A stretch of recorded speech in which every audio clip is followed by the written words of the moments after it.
இயேசுவின் நாமத்தில் உங்களை வாழ்த்துகிறேன். உங்களை அன்போடு இந்த காலை உடன்படிக்கை தியானத்திற்கு வரவேற்கிறேன். You are most welcome to the covenant of the day. God is good. Today is 23rd August 2025 Saturday. கர்த்தர் நிச்சயமாக அவரை நம்பி வாழுகிறவர்களை அவர் நிச்சயமாக கைவிடுவதில்லை. இந்த காலை வேளையிலே உங்களை எல்லாரும் சந்திப்பதிலே சந்தோஷம். மனசு சோர்வாக இருக்கலாம், அல்லது மகிழ்ச்சியாக இருக்கலாம், அல்லது பிள்ளைகள், குடும்பம், வேலை, இன்றைக்கி வைரஸு, வியாதி, பொருளாதாரம், இவையெல்லாம் பல சூழ்நிலை, பல சிக்கல்கள் வாழ்க்கையில் வரும்போது நாம் சோர்ந்து போய்விடுவோம். ஆனால் ஆண்டவர், நான் உன்னை விட்டு விலகுவதில்லை, நீ எதற்கும் கவலைப்படாதே, நான் கூட இருக்கிறேன், நீ நான் உன்னை விசாரிக்கிறபடியினாலே நீ எல்லாவற்றையும் மேல் வைத்து விடு என்று கர்த்தர் நம்மை அழைக்கிறார். சரி, இன்னைக்குள்ள வசனத்தை பார்ப்போங்களா? ஆண்டவர் பாருங்க, கடுமையாக ஊழியம் செய்கிறார். இரவும் பகலும் மக்களோடு பேசி, ஆயிரக்கணக்கான மக்கள் மத்தியில் பேசி வருகிறார். பேசிட்டு இப்போ அடுத்தது என்னன்னு பார்ப்போமே. ஊமைகளினாலே அவர் பேசுகிறார். Jesus speaking to people with parables, explaining about the kingdom of God, the gospel. சரி, இன்னைக்கு உள்ள வசனம் பார்ப்போம். அது மார்க் 4:38, மார்க் chapter 4 verse 38. கப்பலில் பின்னியத்தில் அவர் தலையணை வைத்து நித்திரையாயிருந்தார்.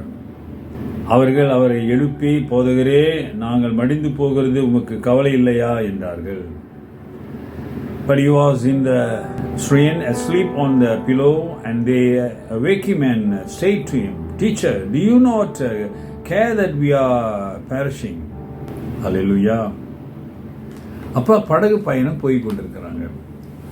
ஆண்டவர் இரவு பகலும் கண் விழித்து ஜெபித்து ஆண்டவருடைய செய்தியை சொல்லி ஆயிரக்கணக்கான மக்கள் மத்தியிலே அவர் பேசி குணமாக்கி, நிச்சயமாக அவர் ஒரு மனிதனாக தானே வந்தார். மனிதனுக்கு இருக்கிற அந்த களைப்பு அவருக்கு இருந்தது. இதிலிருந்து தெரிஞ்சு கொள்ளலாம், அவர் 100% human. Of course he was 100% god's. கடவுளுடைய வல்லமை அவருக்கு இருந்தது. அவர் மனிதனாகவும் இருந்தார். ஸோ அந்த களைப்பில் போட்டில் அவர் படுத்துட்டார். அந்த போட்டு ஓரத்தில் அப்படியே போட்டு படுத்துட்டார். அந்த சூழ்நிலையில் அலைகள், புயல்கள் வருகிறது. படகு முழுகிற மாதிரி ஒரு சூழ்நிலை அங்கே ஏற்படுகிறது. பொதுவாகவே அந்த ஒரு வேலையில் உள்ளவங்க அவங்களுக்கு திறமைசாலியாக இருப்பாங்க. ஆமாம் தானே? இப்போ ஒரு கார் டிரைவர் வைத்துக்கொள்ளும், ஒரு கார் ஓட்டுறவர், அவர் கார் ஓட்டாதவங்க அவர்கிட்ட உட்காடுறாங்கன்னா அவங்களுக்கு ஒன்றும் தெரியாது. எனக்கு தான் தெரியும் கார் ஓட்டுறது. அதே போல் அவங்க ப்ரொஃபஷனலில் they think they know things and they are specialists in their professions. இப்போ பேதுரு, அங்கே இருக்க ஸ்ரீசர்கள்லாம் அவருக்கு மீன் பிடிக்கிறவங்க, படகு கடல்லாம் அவங்க அத்துப்படி. ஆமாம் தானே? they are fishermen, they know well about the sea and everything. அவங்க வாழ்க்கையில் எத்தனை முறை அனுபவித்திருப்பார்கள். இயேசு தூங்குறார், தூங்கிட்டு இருந்திருப்பாங்க. அவருக்கு என்ன தெரியும்? Is a carpenter. ஆனால் தங்களை மீறி, தங்கள் ப்ரொஃபஷனுக்கு மீறி வருகிற துன்பங்கள், கஷ்டங்கள், they cannot control. அவரால் தீர்க்க முடியாத ஒரு சூழல் வரும்பொழுது தான் மனிதன் என்ன செய்கிறான்? தான் ஒன்றும் இல்லாதவன் உணர்ந்து கடவுளை தேடுகிறான். அது வரைக்கும் மனுஷன் அடங்கவே மாட்டான். ஆமாம், அடங்க மாட்டான். சாரி டு சே, என்ன செய்கிறது? மனிதனுடைய நிலைமை, தன்மை அப்படி ஆகிவிட்டது. பிரச்சனை வந்த பிறகு தான் இயேசுக்கிட்ட போய், ஆண்டவரே, நாங்கள் மடிய போகிறோமே, உனக்கு கவலை இல்லையா? நீ பாட்டு தூங்கிக்கிட்டு இருக்கிறியே.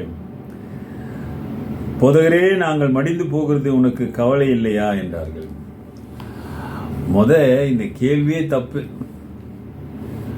ஆண்டவரே, ஒரே புயலும் காற்றுமா இருக்குன்னு எழுந்துக்கல, அப்படி எழுப்பல. நாங்கள் சாக போறோமே, உனக்கு கவலை இல்லையா? அப்படி என்றால் நாங்கள் சாக போகிறோம், எங்களுக்கு கஷ்டம் வந்துருச்சு, நீ கவலைப்படாமல் தூங்கிக்கிட்டு இருக்கிறேன்னு தானே பொருள். அவர் தூங்கிக்கிட்டு இருக்காரு, உன் கஷ்டம் அவருக்கு எப்படி தெரியும்? நீ சொன்னால்தானே அவருக்கு தெரியும். அது நீ சொல்வது எப்படி சொல்ல வேண்டும்? எழுப்பி, ஆண்டவரே, புயலா இருக்கு, காற்றா இருக்கு, எங்களால் ஒன்றும் செய்ய முடியல அப்படின்னு சொல்றது வேற. அவன் தன்னுடைய உயிரை குறித்து தான் கவலைப்பட. ஐயோ நாங்கள் சாக போறோமே, நீ தூங்கிட்டு இருக்கிறியே. அருமையானவர்களே, இன்னைக்கு நம்முடைய விண்ணப்பங்கள் எப்படி இருக்கிறது? சுயநலமான விண்ணப்பமா இருக்கிறதா, அல்லது நம்மை குறித்தான ஒரு விண்ணப்பமா இருக்கிறதா? யோசிச்சு பாருங்க. இங்க சீஷர்கள் விண்ணப்பம் செய்யறாங்க. ஏசு தூங்கிக்கிட்டு இருக்காரு. எழுப்பி ஆண்டவரே, நாங்கள் ஒரு ஆபத்தில் இருக்கிறோம், அப்படி ஏதாவது செய்யுங்க அப்படி என்று சொல்வது வேறு, நாங்கள் படிந்து போவது உனக்கு கவலையா இல்லையா என்று கேட்பது வேறு. ஆமாதானுங்க, அது பொருளே வேற தானே. Do you not care that we are perishing? So dear brother and sister, sometimes அநேக சமயங்களில் நாம் தவறாக அணுகி விடுகிறோம். ஆகவே நீ எப்படி ஜெபிக்கிற, எப்படி கேட்கிற என்பதை சோதித்து பார்த்து ஆண்டவர் ஒப்புக்கொடு. கர்த்தர் நிச்சயம் சீஷர் வாழ்க்கையில செய்தது போல உன் வாழ்க்கையிலும் பெரிய காரியங்களை செய்வார். ஜெபிப்பான். நல்ல ஆண்டவரே, இந்த காலை வேளைக்காக நன்றி. ஆண்டவரே, நாங்கள் எப்பொழுதும் உடைய வார்த்தையை புரிந்து கொள்ள, தெளிவாய் அறிந்து கொள்ள உதவி செய்யுங்க. உன் கரத்தில் ஒப்பு கொடுக்கிறோம். இன்றைக்கு ஒப்பு கொடுக்கிற பிள்ளைகள் மீது உங்களுடைய கிருபை பாய்ந்து செல்லட்டும். உங்களுடைய வார்த்தையின் அற்புதங்களை காண உதவி செய்யுங்க, ஆசீர்வதிங்க. இயேசுவின் நாமத்தில் பிதாவே, ஆமென், ஆமென். Dear brother and sister, சகோதரனே சகோதரியே, உன் விண்ணப்பம், உன் ஜெபத்தை சோதித்து பார்.